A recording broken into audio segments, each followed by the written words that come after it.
Welcome to the Momentom Collective podcast. Momentom Collective provides training spaces and community around the world for unconventional minds and nomads to co-create the future. This podcast shares ideas on how we can transcend and shift towards our highest self.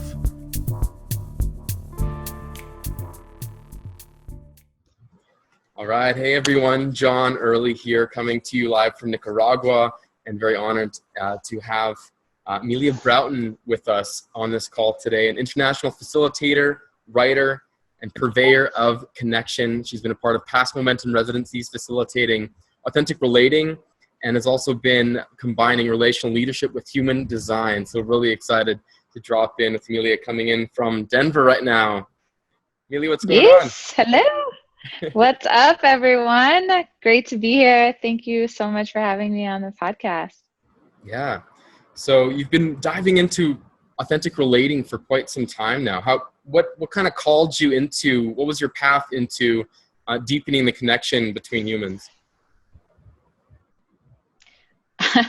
Yeah, great start off. So let's see.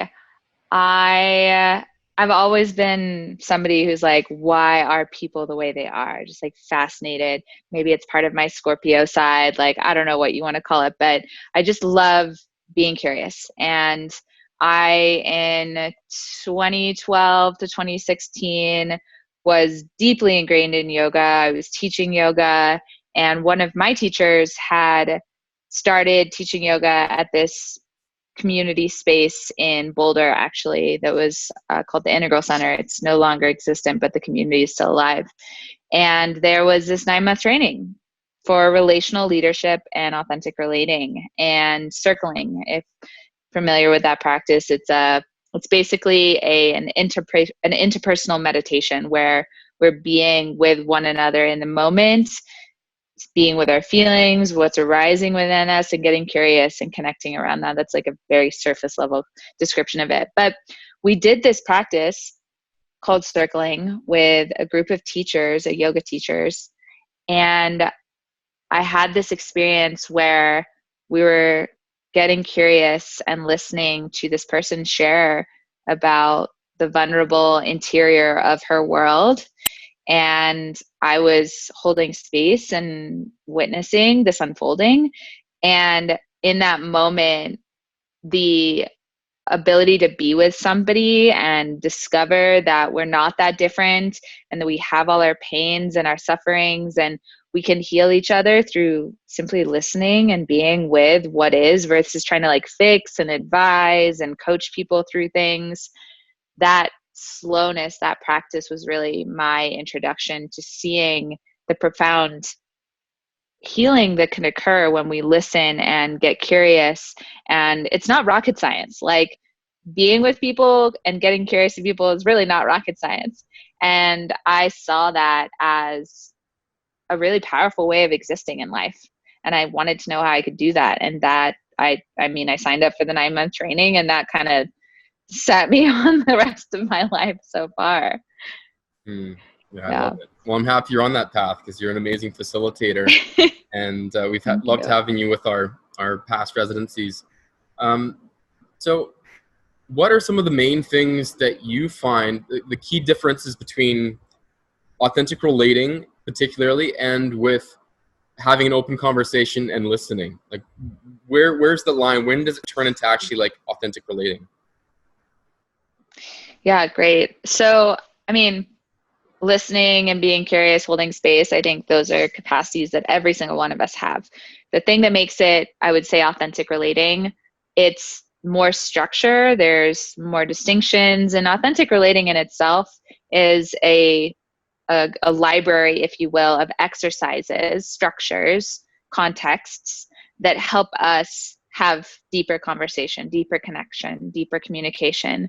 I think so often, we can be like in a conversation and it can feel like we're getting to know each other, and that's great. And maybe you get to the depth that you really want with this person, and maybe you don't. And there's nothing wrong that you haven't gotten there. But for authentic relating, by being facilitated, by creating a context, right? Like right now we're in this context where you're interviewing me, we're in a podcast. I know to answer questions, you ask the questions, like that's the context, that's the who, that's the why, what are we doing here? We're here for a podcast, right? So with authentic relating, we're creating those structures like, what's my role here? I want to get to know you. Okay, let's play the curiosity game. I'm going to ask you questions, you're going to answer questions.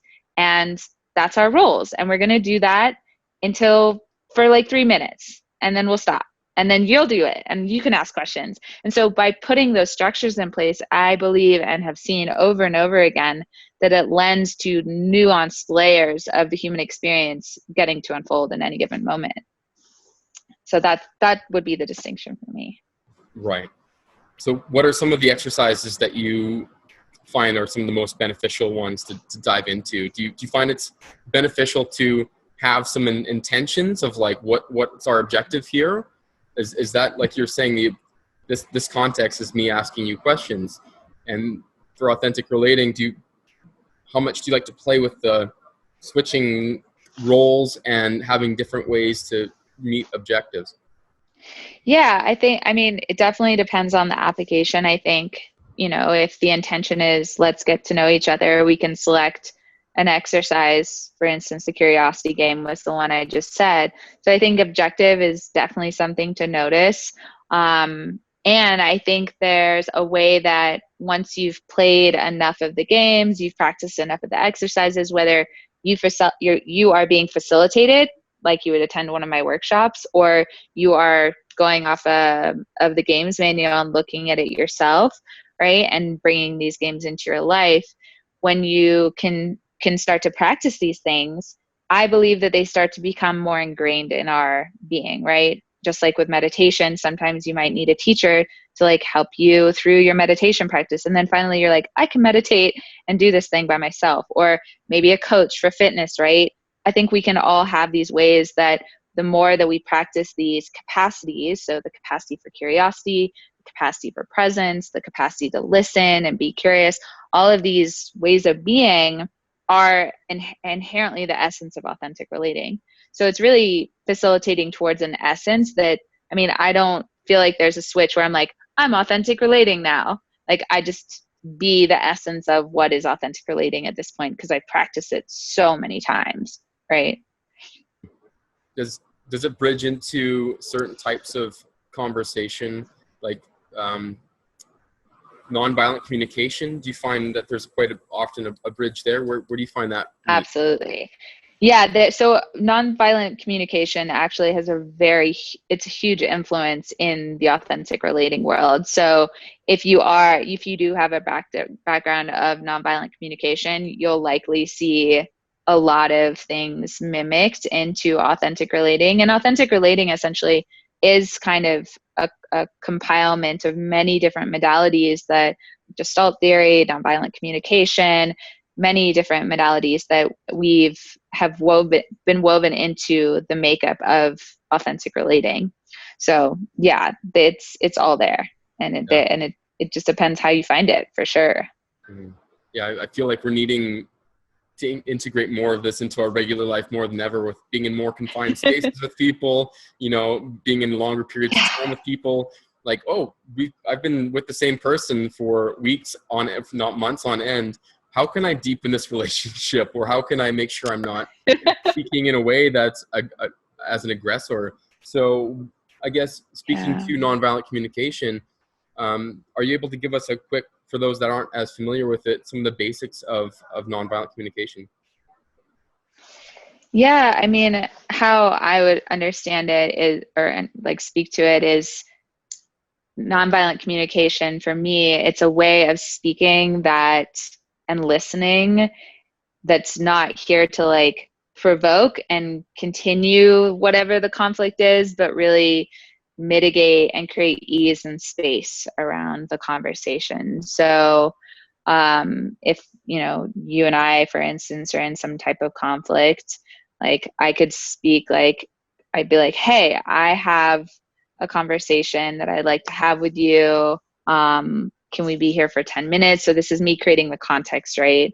And after that, it's this is what's on my heart and this is what's going on for me. And I notice, like, I'm owning what's happening for me, right? That's a huge part of nonviolent communication versus like, Johnny, you did this and it pissed me off. And like, how dare you, right? That would be blaming, and it's not nonviolent communication. So I think the beginning of it is like, the more I can own what's true for me and to the best of my ability. And there's a beautiful amount of information that is in the nonviolent communication books that are helping people create language around how they are blaming or owning their language. That's one aspect of it. And then allowing you to be heard or me to be heard, right? You would reflect back what you heard me say.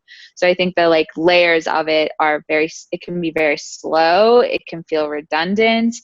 And it lends to the slower we go, the faster we actually get to resolution, is how I've experienced it over and over and over and over and over again. Yeah, I've found it's been some of the most powerful tools to use, and also the most challenging, because sometimes as a human with an ego, you want to just get upset and you want to just let someone know that you're upset and tell them why. And how do you harness that to kind of take a step back and be like, no, I'm going to look for constructive feedback or a solution or something where I can like what do you do to help cool yourself down as a human when you're in these situations? Oh man, breathe, lots of breath. My practice, I live with 5 other people right now. One is my partner and then 2 other couples. And there's definitely hard conversations that we've had to have. So here's perfect example. It's like, I'm triggered and wow, my nervous system is so upregulated right now. I'm totally in sympathetic response, fight or flight. Okay, what do? I pause. I have to pause. If I try to move from my reactive state, nothing's going in. Nothing positive is going to come out. Not that it needs to be positive, but it's not going to be constructive, I imagine. It's not going to be facilitating in a way that's going to create resolution at some point. I imagine it's going to do more harm than it is going to create resolution. So I breathe, right? That's first step, is to be here with myself and breathe. And the more I can deepen my breath, the more I can start to tell my nervous system that I'm safe, that there's a person before me that is also doing the best that they can. Like, these are the steps that I have to constantly take in my own nervous system, because I personally can go into a very like, that person, like, they definitely don't care and they're so not on the same page and we don't have the same values, right? Like, we can go down all of the rabbit holes of the brain. So it's to breathe. That's the first step. And then to listen, right? Like, first I have to have an awareness, like, what did that person actually just say to me? Like, noticing internally what's happening. Okay, my heartbeat isn't like, it's racing, I'm sweating, my breath is short. How's that person? Okay, they kind of look angry. Like, noticing the more I can notice like what's here right now and expand that awareness, the more present I can be. And that practice just between breath and noticing, like, that I think is the first step for anything when we're in state of a conflict. And thankfully, the roommates that I live with, they have these tools and capacities in their own ways. Like, they aren't certified or have not taken the path I have, and yet we all have the capacities to listen and to welcome each other in our hard shit. So if I have stuff that I'm not okay with, I try to speak to the best of my ability from my experience, right?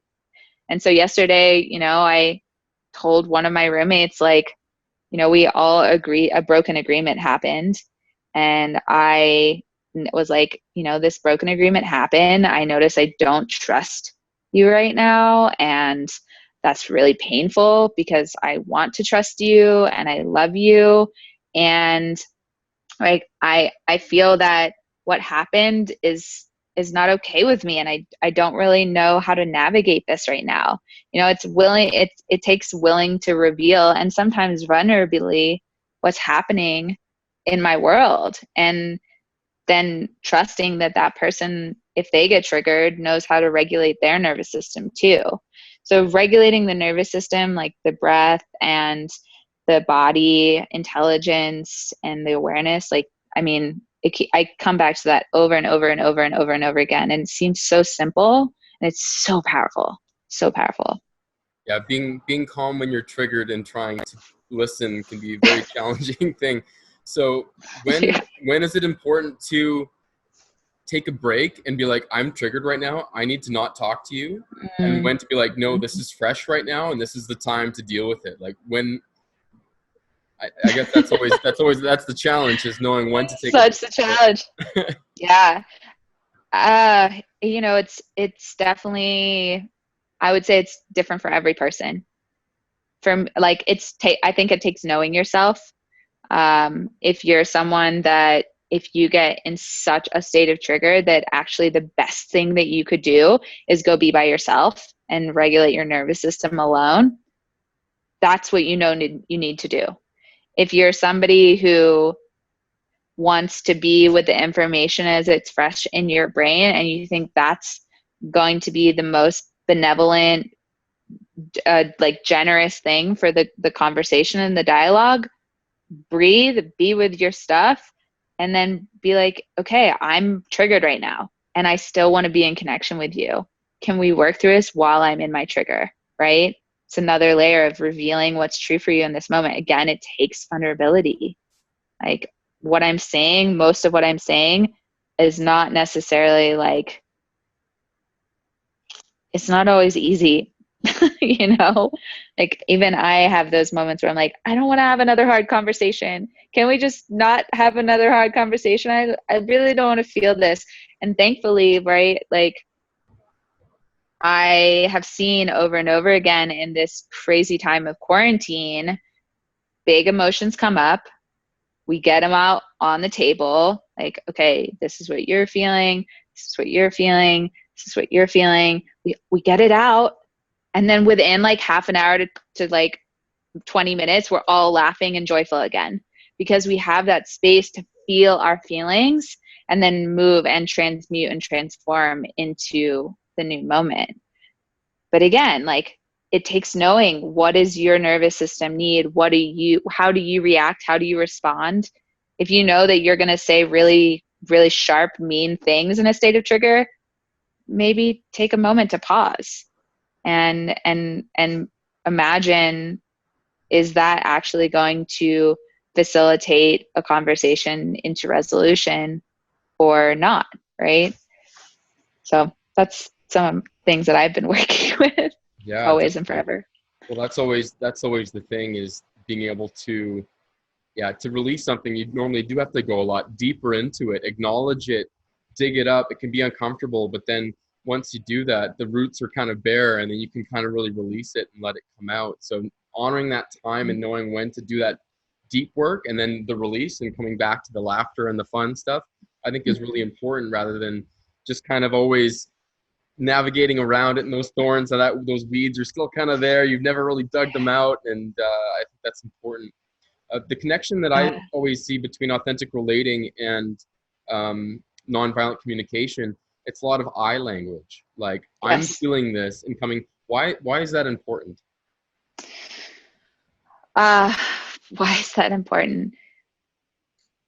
I could say so many things about it. I would say the biggest one is that if I speak to you in a way that I'm claiming a truth for you, so it's like, I always like to use the one like, it's hot in here, right? If we were in the same room, it's hot in here, right? I'm making a truth claim that you and I are both hot, like as in temperature, right? And you actually might be cold and I might be having a higher body temperature. So if I own, oh, I feel hot right now, then I'm not putting a truth claim on you. And it's an arguable statement, right? And I think so many times when we don't use I statements, and I'm truth claiming all over you and you're truth claiming all of me, we are arguing semantics the whole time. Like, no, that's not how I feel. No, this is, and it, like, we just get tangled and tangled and tangled and tangled in more of how we're missing each other, right? When we speak in truth claims, when we speak in you statements, When I speak and use statements, I constantly miss the other person. I don't see them for their truth. I don't see them for what's actually being stated. I can't hear them because I'm just mewing all over them. Like, that's one of the reasons I think it's so important to speak with I statements, and ownership language is another way of saying it. Yeah. It is Powerful. getting hot in here. I know, I'm like, I'm sweating. how dare Nelly, speak his truth semantics all over us when he asks us to take off our clothes when it's hot in the room. Yeah, I mean, from my experience with nonviolent communication, you have the truth statements. Like, what can you say that are undoubtedly true without emotion? So you're trying to get rid of emotion. So you start by getting rid of emotion, but then you move into personalizing it and like making it where you're bringing the feelings back in, right? So you're kind of having the step-by-step of like removing the emotion, trying to speak on a neutral playing field. And then once you're saying like, hey, like, oh, I've noticed that the thermostat was broken, or, these things that are objectively true, to then go, and I'm feeling hot in this room and it's making me, feel this way or that way, right? So it's broken down to remove emotion, then come back and bring in that feeling. Right. Yeah. I notice that this is what happened, right? What happened is we have a broken agreement. I said that we should do this. You said we would agree to it. We had a connection in our agreement. That is what's so. There's a broken agreement. How I feel about it, that's a totally different layer. Absolutely. Yeah. So I think the more objective, for me at least, the more objective I can be and not like put my feelings and emotions in it, which takes something. Like, that's a capacity in itself to work your ability to notice objectivity, like without personalizing it, making it very personal. We're very good at, I believe that, well, I see many times that humans are very good at making things personal. That's my experience that I've had along the way. And I definitely am guilty of that too, And so the more, especially at this time, oh my God, how much objectivity has happened where, for instance, one of my roommates at the beginning of this, she chose to go to another house to quarantine. And we didn't know we were going into quarantine, but she chose to go into another house. And she was with 9 to 10 other people. And she hasn't been able to come back to our house because we went straight into shelter in place, and we're like, we can't open our house up to 9 other people. And like, we love her. She's our roommate. She's one of the roommates that lives here, sister. Like, it's crazy. And we've objectively have to say, you chose to go to another house. We didn't know what was going to happen. And I love you. My personal self loves you. My objective self, it knows we're sheltering in place, knows that we can't have multiple quarantine pods happening at this time, right? So anyways, I talk about objectivity because it's a practice, and it's in my experience has been an edge to work for sure. We are all human. We all have these egos, and that's definitely the challenge of dealing with wanting to personalize everything and make our problems other people's problems as well, and being aware of that. I think that awareness is a big part of it. Do you find there are really common mistakes people make when trying to facilitate either authentic relating or nonviolent communication or disputes or agreements like that? What a loaded question. Do I find that there are common pitfalls and mistakes? Like using any of these techniques or structures that you're used to, but then maybe taking them a little step further, or some way that it's not actually doing the goal that's intended. Yeah. And I think a big one is, we talk a lot about, we're not here to coach or fix or change anyone or give anyone advice. That's one of the, I would say, more times than not used in authentic relating practices. Is that's just not the practice of authentic relating. That's coaching. And I think if you are a facilitator or a human with some type of therapy background or coaching background, that can often come in or just a natural nature, like being wants to help people, right? Like so many people we just want to help. We just want to help people. And that can often come in. I think I see that from time to time where it's like, oh, like, let's just save you from your pain. And as a facilitator, if we see someone in pain, it'd be like, it's okay. Like, we can get through this, instead of being like, what's going on for you? How is that for you? Right? Like, there's a difference between like, I don't want you to feel this way. Let me help you feel a different way, versus welcoming you in feeling the way that you're feeling and being with it. And sometimes that can be as uncomfortable as a facilitator. I think that's there's so many different ways that I could answer that question, but that one is the most alive right now. And I think it's normal for people to want to help. And I think it's normal for us to see someone suffering and want to reach out and lend a hand. And I think sometimes it can be counterproductive, at least in the frame of authentic relating, where if I can get more curious about you and be with you, like, I'm not just like picking you apart and analyzing you, but really allowing you to be in the feeling. And I think when we can allow our feelings to be welcomed, and when I can allow myself to welcome my feelings, that has been the power. That's the transmutation, right? I think in our society, often it's like, let's put the sadness away, let's put the anger away, let's just conceal those parts of ourselves and just show the ones that may be enjoyable or likable in our own perceptions of other people. And the more we can welcome all the different parts of us, I believe we can give more permission for other people to notice those parts might exist in themselves too. Yeah, I feel like you were saying there's always these like, oh, let's put this over here, let's put this over here. Even the question like, oh, how are you doing today? And if someone doesn't say, oh, I'm fine, thanks, how are you? Then they're like, I'm doing this and that. And you're like, whoa. Like it's sometimes that difference between oversharing, but then mixed with like, I'm being my authentic self. So I feel like that's also a really tough thing to navigate, is when is it someone being in their authentic self, even though it might be kind of aggressive or it might be mixed with a bit of projection. Like, how do you try and get around that without having that be a personal attack on who they are as a person? Like, hey, that's just who I am. I'm upfront, or I'm really real, or I'm raw, or I'm going to speak my truth at all times. So how do you navigate not letting that be a personal attack on their authenticity of a person? And when you say being a personal attack on how they're being in their authenticity, what are you like, if I'm asking them how they're being, or what are you? Yeah, I don't know if I understand the question. If you're approaching, let's say, a partner or a friend or someone, and being like, hey, I've noticed that like you're using a lot of language that I feel is being projections onto me as my character, or you're putting a lot of blame onto me. This is how it makes me feel.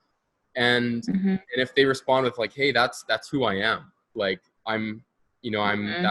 that's how I operate. I'm real, or I'm upfront, or, it doesn't seem like there's that openness to receiving what you're trying to get at. So how do you then, I guess that's the challenge. Beautiful. Yeah. So there's a few steps that I would probably add in there. So it seems like, again, hundreds of billions of different ways this could go, but one way that I foresee this could have gone differently. It's like, person is projecting onto you, you're noticing it, or I'm noticing it, it doesn't feel good.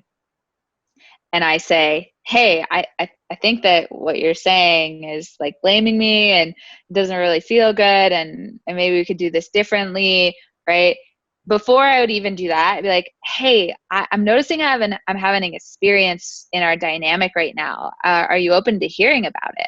Like, it's feedback for our connection, and I want to share it because I want to be in deeper connection with you, right? So I'm sharing why it matters to me that I'm sharing this feedback, and I'm asking for permission, right? I think sometimes people are just not like, don't want feedback about how they're being, and they don't. And that's not your job, essentially, to make them be any different than they are. I think if they do value the connection, and that is what you want, is you do want deeper connection with that person, that would be my invitation. It's like, reveal what you actually want in the connection and ask for permission to share feedback. Like that in itself can go so far, because I think it just makes people more available, is how I've experienced the seed for permission and for being more open. Yeah, I agree. Yes, totally. And then on top of that, like if that step hasn't, because oftentimes it's not, and that's totally fine. If they're not open to, being a different way, and it is like, this is my truth and this is my authenticity, like, again, you could keep trying to pry. And I personally don't know how much benefit, right? It's kind of like, once the door is shut, I find oftentimes you're just kind of speaking at the door, and it may not get anywhere. Again, anything could happen, millions of possibilities out there. Maybe someone will change. And just from my own experience, that check-in, that do you want feedback? Like, I do want to have deeper connection with you. I use the tool of check-in before feedback all the time.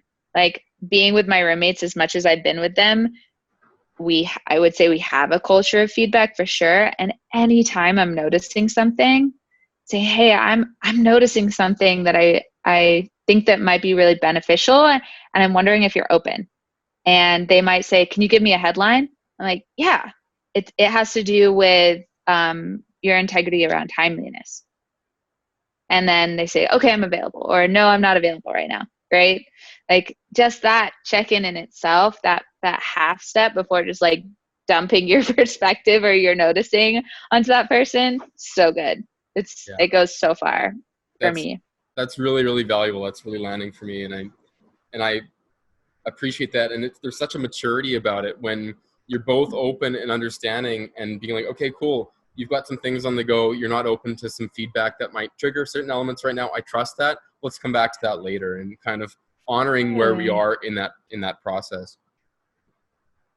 You were talking about having absolutely. I mean, regular drop-ins. I know such a powerful part of the Momentom residency.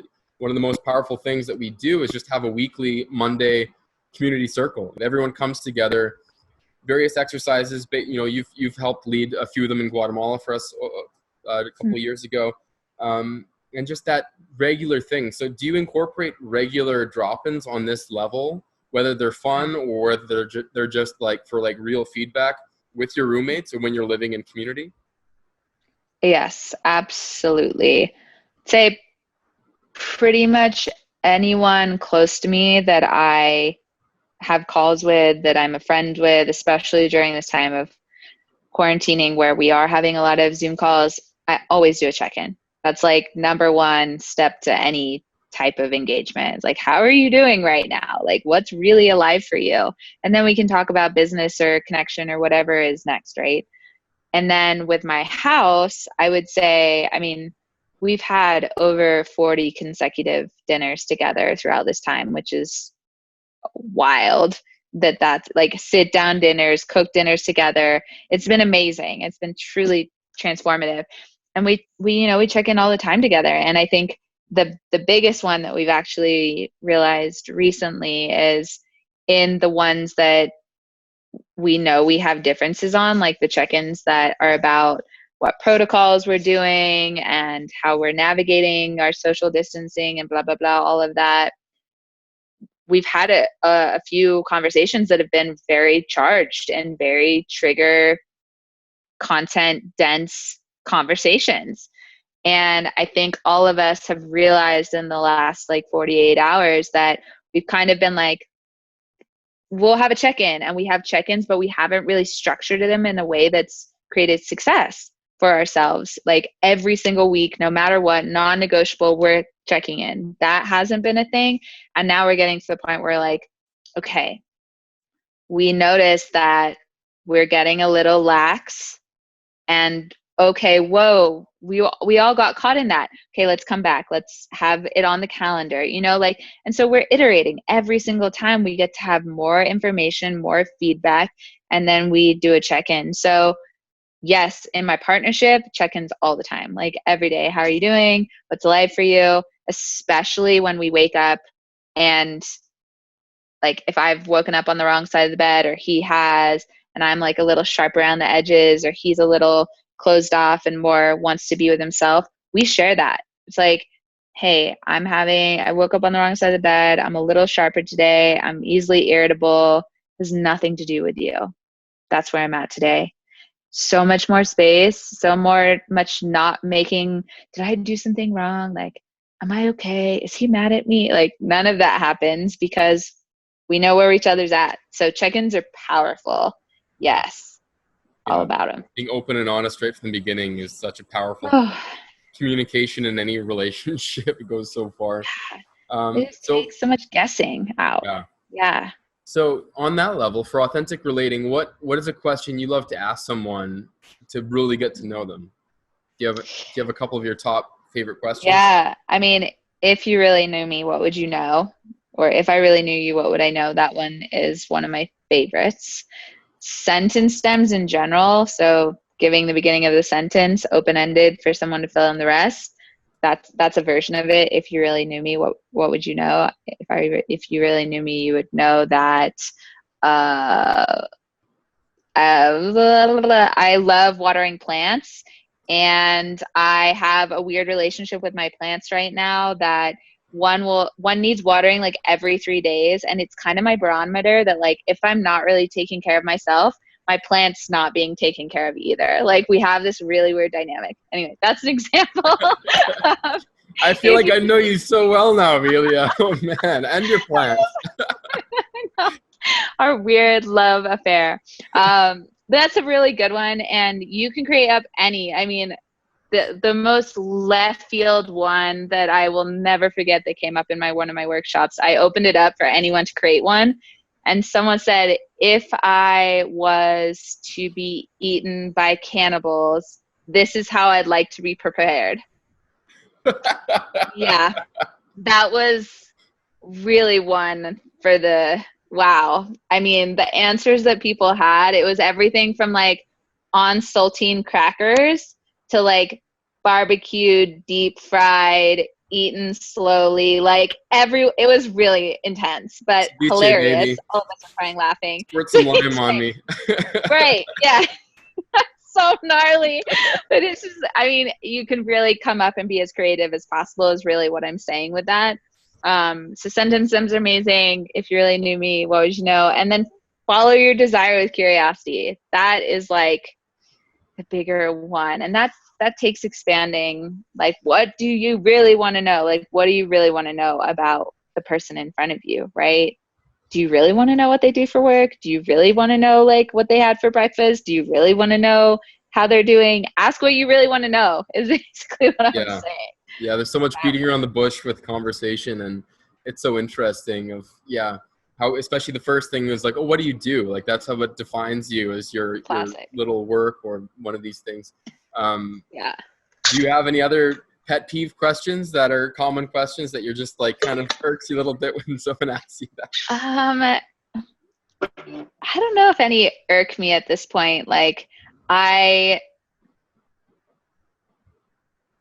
just love humans and love curiosity. I mean, there's ones that, no, none of them really irk me because of how I respond.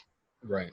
Like if I responded of like, oh my God, here we go again. This person is asking that same question, definitely can bore myself. That's my choice.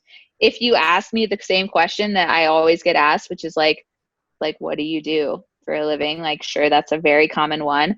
I've found ways of answering that so many different ways at this point that I make it exciting for myself. So yeah, I don't get bored by questions. I think that's something you have to do for sure, is just have fun with boring questions, and suddenly you're laughing, and all of a sudden ice is broken, you're you're kind of running with it. And I find the same thing is that, it's almost the energy behind the question and the curiosity is just as important as the question itself. Is how human are you behind your question? Are you actually really wanting to know, what do I do? Or are you just trying to fill up time and try and like uncomfortably thwart through a conversation or your nerves or something like that? So Totally. Yeah. I think for that, like if you want to be bold enough, or not even if you want to be bold enough, it's like, here's an option on the menu. It's like, do you really want to know what I do? Like, do you actually want to know that? Like, that's the way you can respond if you think that they're bored with that question. It's like, what if you could ask her any question right now? Like, what would you ask me? Right? You can come back with that. Yeah. I like doing that. Like getting a little spicy with it. Yeah. If you only had one question to ask me, that's what you'd ask me. Yeah, I like that a lot. Yeah. Like, One what? thing that I remember you did at our Guatemala residency 2 years ago, and it was such a simple thing, but such a powerful concept was, to have, if you're doing actual exercises with someone or with a group of people, 3 minutes of, hey, what's on your mind, or what's your passion, or what's your objective, your goal for the next month or year or something. And then for the person that's listening to just have them answer, what I heard you say was blank for a minute. And it's so amazing to like have that feedback of how that landed on someone else's ears in immediate time. It summarized for you right then and there. I feel like that's one of my favorite things to incorporate in authentic relating. So thank you for that good nugget. Yeah, absolutely. Yeah, feeling heard and knowing just even it's the context again, right? That person knows they're going to listen and the other person knows they're getting time to share. The simplicity of that person's not going to be waiting to interject or respond or input information as I'm sharing. That I believe and have seen that people feel this space that, oh, I can share more than I might actually, because this person's actually listening to me. It's so powerful. It's amazing. I'm glad that had an impact. Yeah. Well, let's dive a little bit more into another passion of yours, which is human design. Now, human Yeah. design has been something that's been coming up. I know it's been around for a long time, but it feels like it's been really becoming more and more common and more openly discussed over the last couple of years. So I guess let's dive a bit into that. And maybe for those that don't know human design, if you're able to give a bit of a summary as to what that means. Yeah. Oh my God.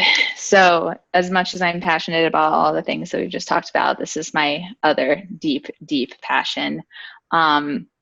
So human design is basically a combination of ancient systems such as the I Ching, the astrology, Kabbalah tree of life, quantum physics. That's just like the tip of the iceberg. Chakra system.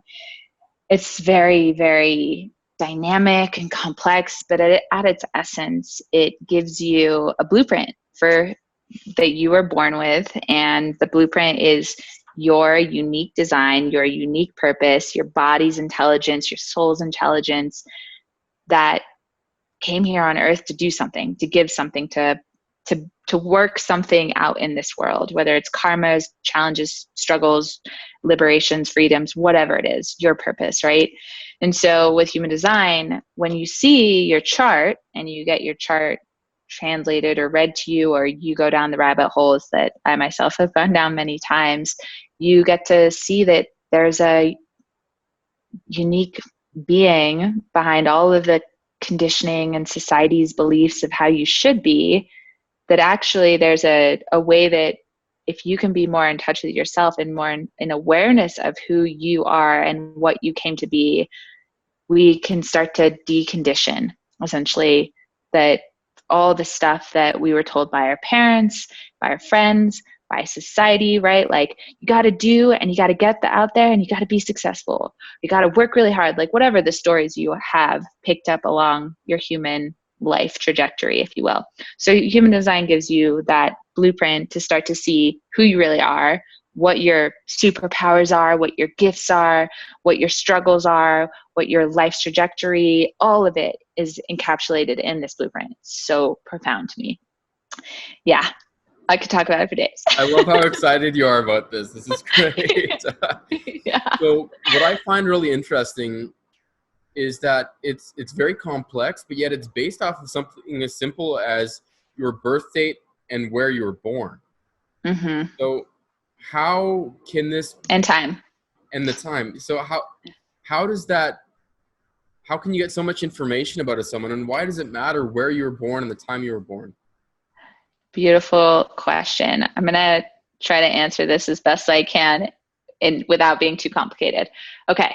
So where and when you were born and the day you're born, one dimension of it is all the planets were wherever they were in the universe, right? So that's one layer of it.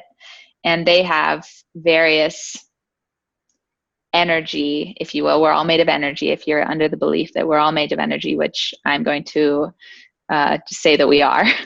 If you don't believe that, then maybe that's okay for you. And I totally support that for you. But basically, planets were where they were, and we energetically came into our forms.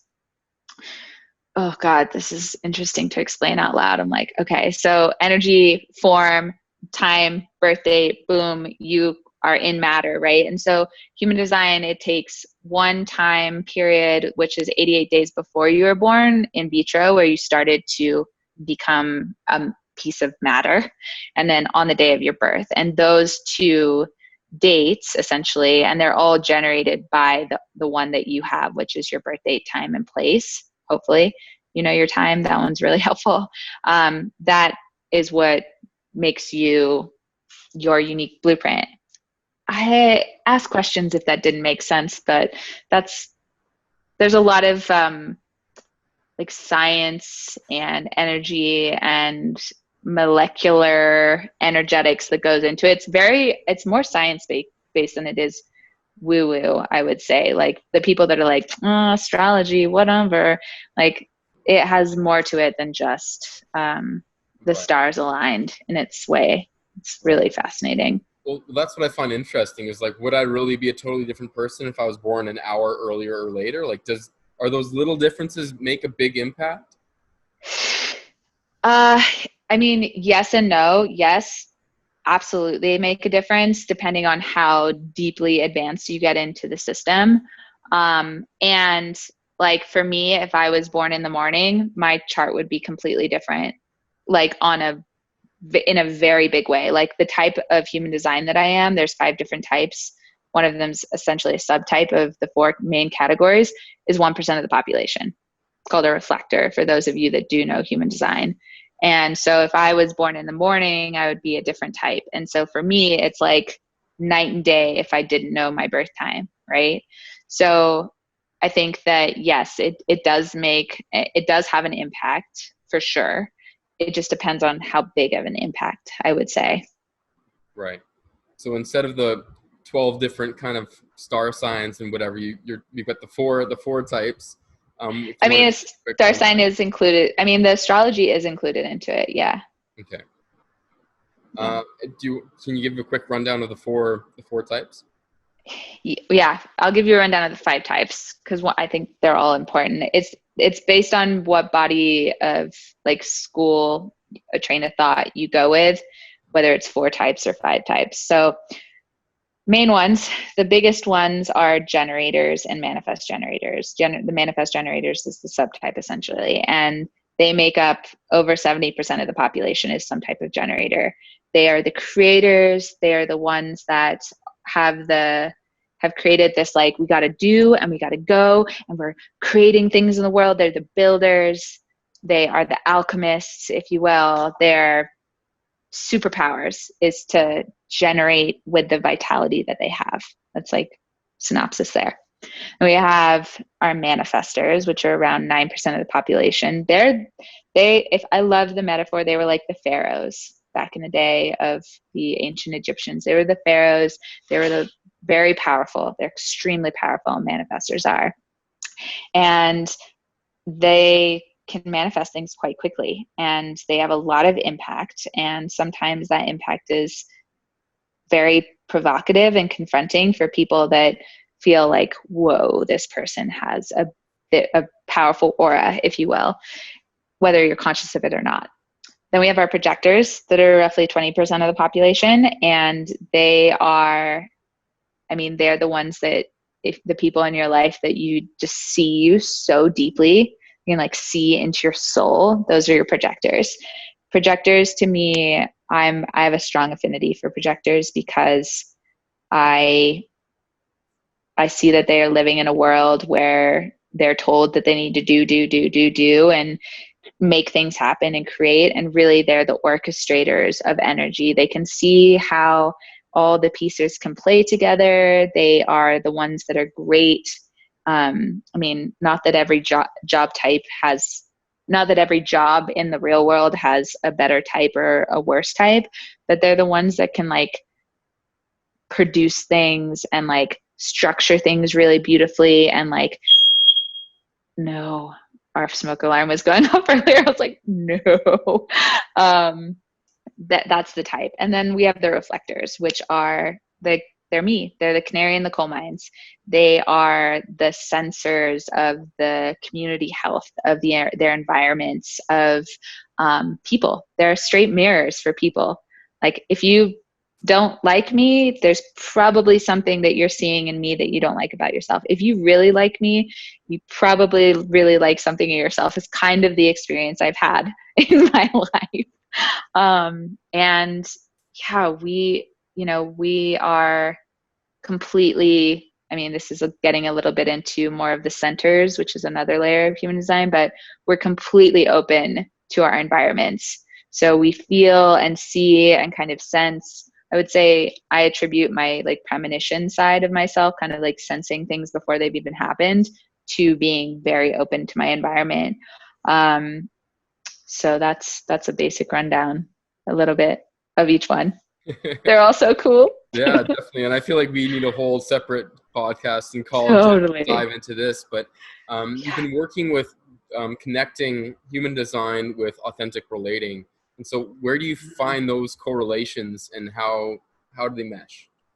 Yeah, totally. So with human design, there are ways, right, that we've lived our lives and we've taken on the belief systems of society, of our parents, of our friends.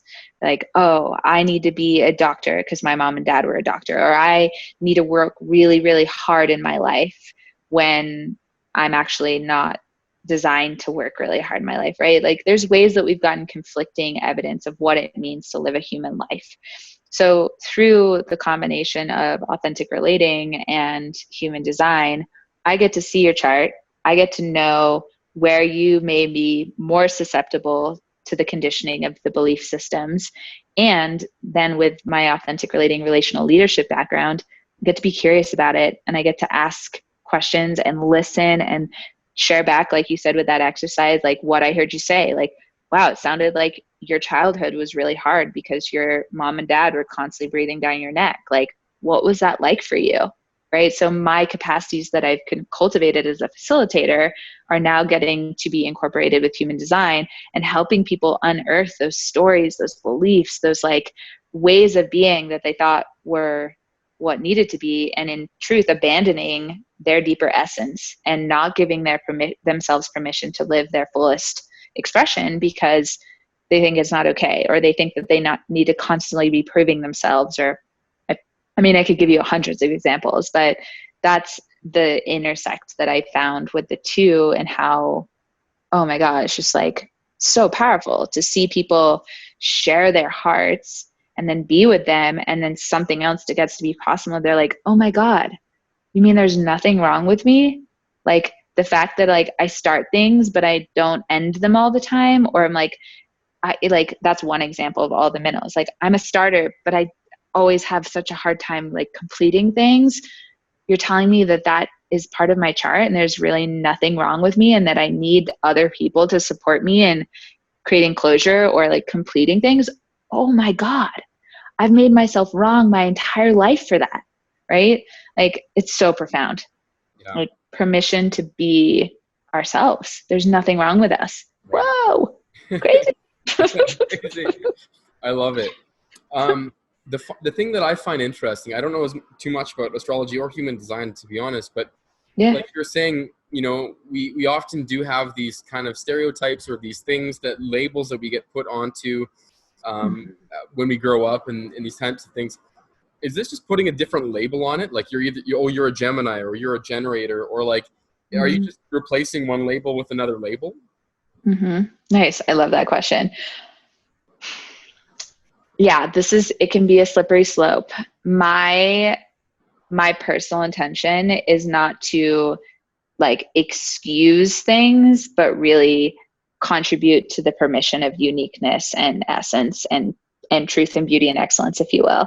Like, if I can support someone in feeling more whole and complete and like empowered in being true to themselves and in saying like, it's okay for me to take a nap. Like, it's okay for me to not burn myself out and slave myself to something because I think that I have to do it, right?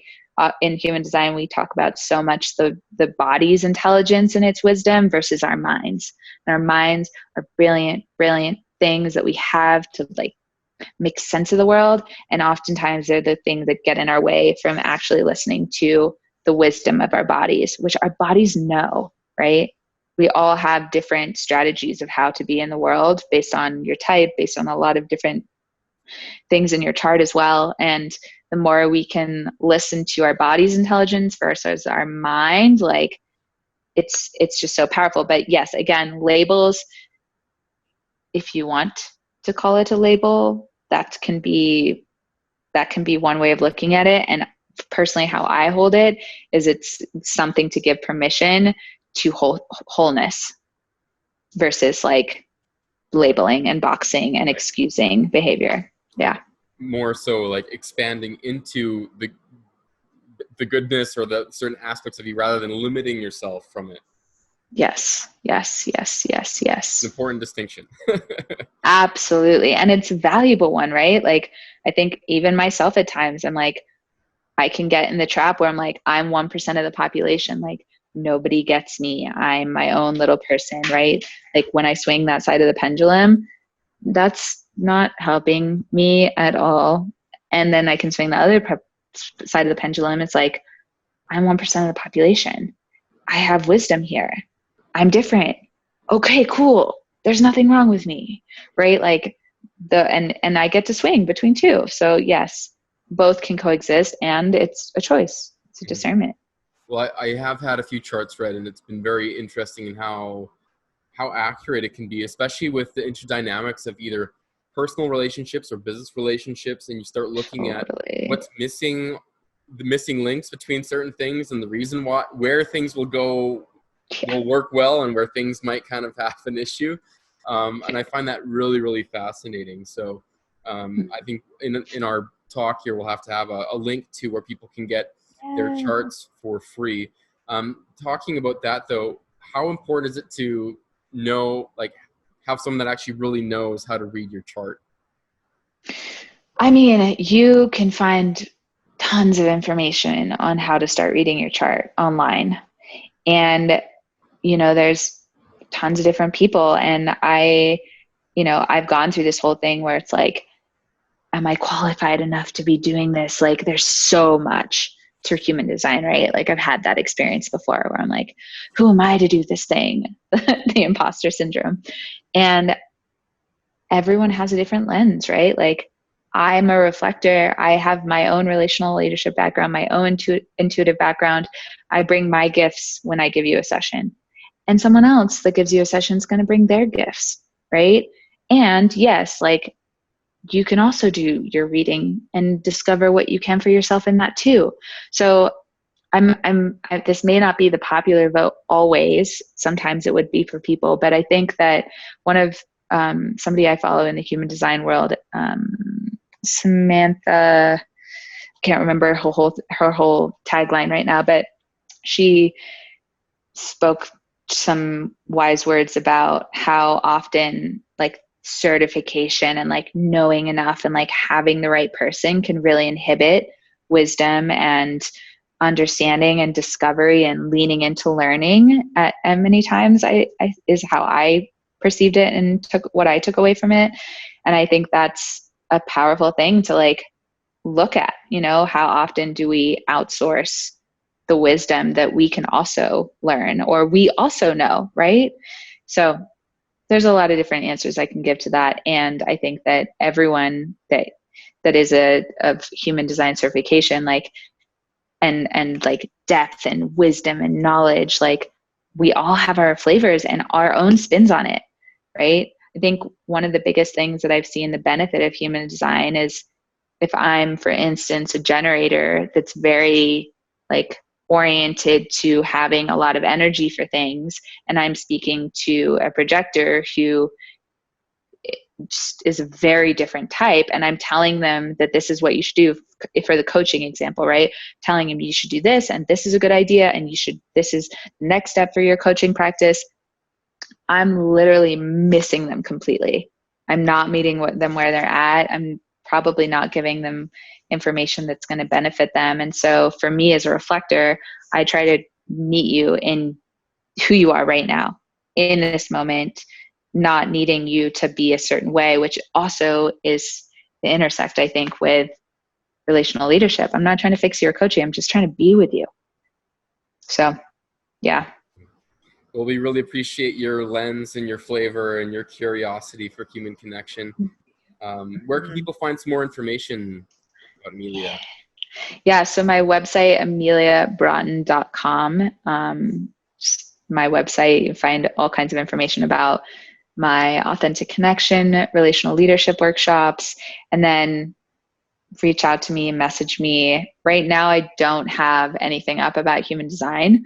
It's in the works because I'm integrating these two very big parts of my world. So stay tuned to that. It will be on my website, and message me. I'm an open book, available. Excellent. So you have some openings for people to work with, and any other offerings online during this crazy time that we've got? Not right now. I mean, actually one tonight, I'll say it's not going to be live maybe by then, but tonight I'm doing Authentic Connection through archipelagoclubs.com. It's a local community in Denver that's doing amazing stuff, but I've been doing bi-weekly Authentic Connections, and you can come hang out online and we can connect. It's a beautiful experience and different from being in person, but trials and tribulations of the online world. Amazing. Well, it's been a pleasure to connect with you here on this call. We'll be putting some more information for ways people connect with you, get their charts read, and also some more information on authentic relating and human design in the description for this call. So thank you so much, Amelia, for joining us today, sharing your wisdom and your knowledge and your beautiful smile. So looking forward to having some more time to dive into some more of these topics, and as well as having you back in residency with us soon. Yes, hopefully soon. Let's pray for the quarantine one day to be over. Cool. Awesome. All right. Much love.